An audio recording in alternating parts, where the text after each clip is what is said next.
गंदम की जो वैरायटी हैं महकमा ज़राअत हर साल रिकमेंड करता है। इस मरतबा भी तकरीबन कोई 15 से 20 वैरायटियाँ रिकमेंड की गई हैं। जो किसान कपास की जगह पे गंदम लगा रहे हैं तो वो काटन की जो छड़ियाँ हैं उनको काट के किसी दूसरी जगह पे ले जाएं कि राइस के स्टबल हैं या स्ट्रा वगैरह इजाफी है वो स्ट्रा को रिमूव कर लें, वहाँ से उठा लें। तो टाइमली गंदम जो है उसका जो सीड रेट है वो 40 kg पर एकड़ रिकमेंड किया जाता है।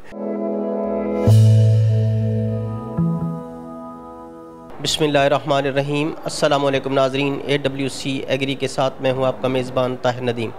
नाज़रीन, इस वक्त हमारे यहाँ काश्तकार जो हैं वो गंदम की काश्त में मसरूफ़ हैं और मुख्तलिफ़ किस्म की ज़मीनें हैं जो इस वक्त फ़ारिग हो रही हैं, जो कि कपास है, मकई है या चावल की ज़मीनें हैं और उन पर गंदम की काश्त की जा रही है। तो इस हवाले से हम आज बात करेंगे मोहम्मद नवाज शरीफ ज़राई यूनिवर्सिटी के शोबा एग्रोनॉमी के associate professor doctor Mohkam Hammad साहब से कि हमारे काश्तकारों को इन ज़मीनों पर गंदम की काश्त करते हुए किन चीज़ों का ख्याल रखना चाहिए। तो आइए उनसे बात करते हैं। अस्सलाम वालेकुम डॉक्टर साहब। वालेकुम सलाम सर। डॉक्टर साहब, इस पर रोशनी डालें कि इस वक्त जो ज़मीनें हमारे पास खाली हो रही हैं मुख्तलिफ़ फसलों से, उन पर गंदम की काश्त के हवाले से हमारे काश्तकारों को किन चीज़ों का ख्याल रखना चाहिए। पहली मेन जो हमारी ज़मीन फ़ारिग हो रही है अभी काटन से, कपास से हो रही है। तो कपास से फार्मर कुछ जो पहले प्रोग्रेसिव फार्मर हैं उन्होंने रौनी कर ली है, स्टैंडिंग क्रॉप में कर लेते हैं। अगर कोई फार्मर किसी वजह से नहीं कर सका रौनी तो वो इस स्टेज पे रौनी ना करे, क्योंकि सनशाइन नहीं हो रही तो धूप नहीं पड़ रही तो रौनी को लेट हो सकती है। दूसरा, मैं ये रिकमेंड करूँगा जो किसान कपास की जगह पे गंदम लगा रहे हैं तो वो काटन की जो छड़ियाँ हैं उनको काट के किसी दूसरी जगह पे ले जाएं, क्योंकि कुछ फार्मर उसको वहीं पे रोटावेट कर देते हैं। तो उससे हमें प्रॉब्लम ये आता है कि जो सीड ड्रिल है वो चलने में थोड़ा सा प्रॉब्लम आता है, सीड ड्रिल में चोक हो जाती है तो किसान का इजाफी ख़र्चा भी हो जाता है। इसके अलावा और भी एग्रीकल्चर के बहुत से प्रॉब्लम आते हैं जो स्टिक्स को अंदर मिक्स कर देते हैं। इसके अलावा अगर आप राइस क्रॉप पे जाते हैं तो राइस क्रॉप में ऑलरेडी रौनी हो चुकी होती है या उसमें मॉइस्चर इतनी होती है, उसमें दोबारा पानी की ज़रूरत नहीं होती। तो उसमें ये रिकमेंडेशन की जाती है कि आप बर्निंग का प्रोसेस ना करें, कि जो उसके राइस के स्टबल हैं या स्ट्रा वगैरह इजाफी है वो स्ट्रा को रिमूव कर लें, वहाँ से उठा लें और बाद में रोटावेटर का प्रोसेस वगैरह करके उसके अंदर एज सच गंदम का सीड डाल लें तो उसमें वो हेल्पफुल हो जाती है। इसके अलावा मकई की ज़मीन किसानों की फ्री हो रही है तो उसमें यह है फार्मर को ये रिकमेंड किया जाता है कि मकई, क्योंकि C4 क्रॉप है, हैवी न्यूट्रिएंट लेती है तो उसमें न्यूट्रिएंट कम होते हैं। तो उसमें किसान को जो रिकमेंडेड किए जाते हैं न्यूट्रिएंट वो पूरे के पूरे न्यूट्रिएंट मीन के फर्टिलाइज़र पूरी डाले उसके अंदर, जो मकई की फसल है। और जो काटन की फसल है उसमें भी रिकमेंड यही किया जाता है कि जो NP की रिक्वायरमेंट है वो पूरी रिकमेंडेड डाले। हाँ, अलबत्ता राइस में कुछ ना कुछ कम डाली जा सकती है या बाद में बेसल डोज के साथ, पहली इरिगेशन के साथ आप डाल सकते हैं। डॉक्टर साहब, कुछ हमारे काश्तकार गंदम की अगेती फसल काश्त करें तो उसकी काश्त में कोई बीज की शरह या उसमें जो खादों का इस्तेमाल है या और दूसरी एहतियात है वो क्या होनी चाहिए। जो अगेती गंदम है वो आजकल के दिनों में भी जो है उसको हम अगेती में या टाइमली कह सकते हैं। अब ये टाइमली ही कंसीडर होएगी। तो टाइमली गंदम जो है उसका जो सीड रेट है वो 40 kg पर एकड़ रिकमेंड किया जाता है।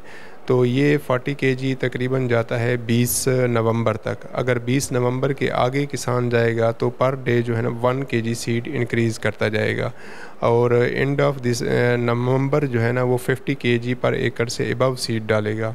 और किसी वजह से अगर फार्मर इससे भी लेट हो गया, हालांकि रिकमेंड नहीं किया जाता कि 30 नवंबर के बाद, अगर किसी वजह से इसमें भी लेट हो गया है तो उसको सीड रेट बढ़ाना पड़ेगा, मीन के वो 60-70 kg तक पर एकड़ भी रिकमेंड किया जाता है अगर फार्मर लेट हो जाता है। बहरहाल जो नवंबर 15 तक 20 नवंबर तक मैं कहूँगा वो टाइमली सोइंग कंसीडर की जाती है। अभी फार्मर के पास 15 दिन है। डॉक्टर साहब, इन गंदम की काश्त करते हुए हमारे काश्तकारों को जो खादें इस्तेमाल करनी हैं और जिनका ख़ास तौर पर ख्याल रखना है वो कौन कौन सी और उनकी मिकदार क्या हो सकती है। जो खादें हैं वो इस वक्त जो फार्मर को ज़रूरत पड़ रही है वो डीएपी ज़रूरत पड़ रही है। जो डीएपी रिकमेंड की जाती है वो फिर ज़मीन के हालत को देख के किया जाता है। हम ज़मीन की 3 कैटेगरी करते हैं, एक फर्टाइल दरमिया, एक अव्वल, दूसरी दरमियानी और एक पुअर जो होती है। जो अव्वल ज़मीन है, ज़मीन के फर्टाइल है, जिसमें कोई कपास लगी हुई है या आपका राइस वगैरह लगा हुआ है, किसान को पता होता है कि मेरी ज़मीन की हालत अच्छी है, तो उसके लिए रिकमेंड किया जाता है अगर 1 बैग डीएपी पर एकड़ डाल दे इनिशियल स्टेज पे तो वो सफिशेंट होती है। अगर ज़मीन दरमियानी है तो 1.5 बैग पर एकड़, अगर ज़मीन हल्की है तो वो 2 बैग जो है डीएपी की डालेगा पर एकड़, तो वो रिकमेंड किया जाता है। उसको सीड से पहले ज़मीन की तैयारी के वक्त डीएपी डाल लेते हैं।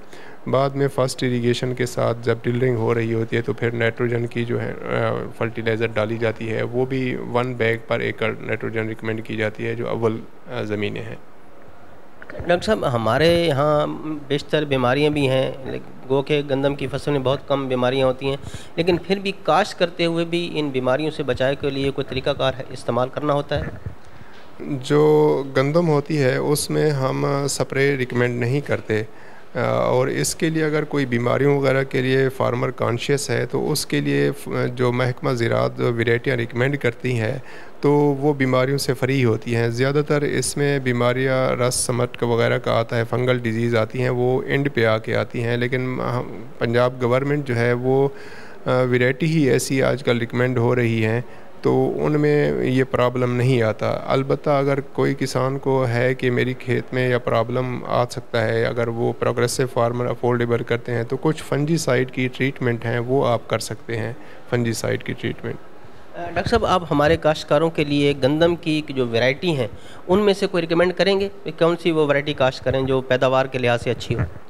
गंदम की जो वैरायटी हैं वो महकमा ज़राअत हर साल रिकमेंड करता है। इस मरतबा भी तकरीबन कोई 15 से 20 वैरायटियाँ रिकमेंड की गई हैं, लेकिन किसान जहन में ये रखे कि अगर वो उसकी बरानी ज़मीन है तो उसकी रिकमेंडेशन वैरायटियों की कुछ और है, और जो अपना ज़मीन मैदानी इलाके हैं, इरिगेशन वाले हैं, उसकी वैरायटियों की रिकमेंडेशन कोई और है।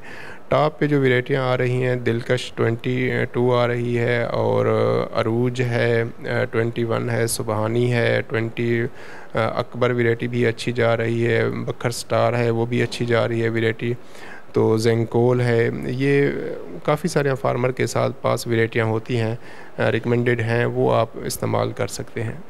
बहुत बहुत शुक्रिया डॉक्टर साहब। शुक्रिया। नाज़रीन, आपने गंदम की काश्त के हवाले से प्रोफेसर डॉक्टर मोहकम हमाद साहब की बातें सुनी। अगर हमारे काश्तकार उनकी मशवरों पर अमल करेंगे तो लामहला वो अपनी गंदम की काश्त की भरपूर पैदावार हासिल करने में कामयाब हो जाएंगे। तो आज तक के लिए इतना ही। आइंदा सेगमेंट तक अपने मेज़बान ताहिर नदीम को दीजिए इजाज़त। अल्लाह निगहबान।